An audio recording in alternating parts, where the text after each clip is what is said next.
ایک اور اہم خبر دیں گے آپ کو۔ حکومت پنجاب شوگر ملز مالکان کے سامنے بے بس ہے۔ پنجاب اسمبلی سے منظور شوگر فیکٹریز کنٹرول بل پر عمل درآمد روک دیا گیا۔ اہم اپڈیٹ دے رہے ہیں آپ کو، اس حوالے سے مزید تفصیلات بتائیں گے نمائندہ بول نیوز سدھیر چودھری۔ جی سدھیر، بتائیے گا خبر کی تفصیلات۔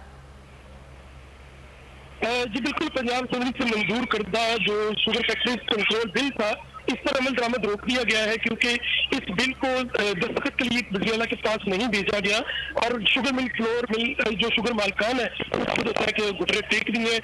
شوگر مل مالکان جو ہے انہوں نے ارکان اسمبلی سے رابطہ بھی کیا ہے اور ان پر دباؤ ڈالا ہے کہ وہ اس شوگر فیکٹریز کنٹرول بل جو ہے اس پر عمل درآمد نہ کرائیں۔ اس سے جو شوگر فیکٹریز ہے ان کو عملی طور پر جو ہے وہ فائدہ نہیں ہوگا اور ملک میں چینی کا جو ہے بحران پیدا ہو سکتا ہے۔ دوسری طرف ہمیشہ سے ہی شوگر مل مالکان جو ہے وہ اسی طرح کے ہتھ کنڈے استعمال کر کے عوام کا مالی استحصال کرتے آئے ہیں، جس سے عوام کو بری طرح جو ہے وہ مشکلات کا سامنا ہے۔ جی بہت شکریہ سدھیر چودھری تفصیلات سے آگاہ کرنے کے لیے۔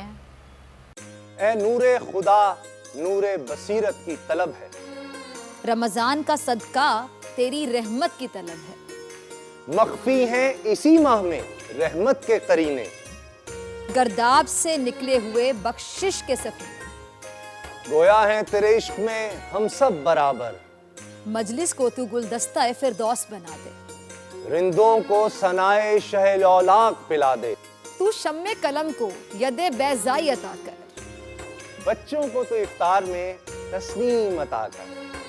رمضان المبارک کی خصوصی نشریات رمضان میں بول، صرف بول انٹرٹینمنٹ پر۔ رمضان میں بول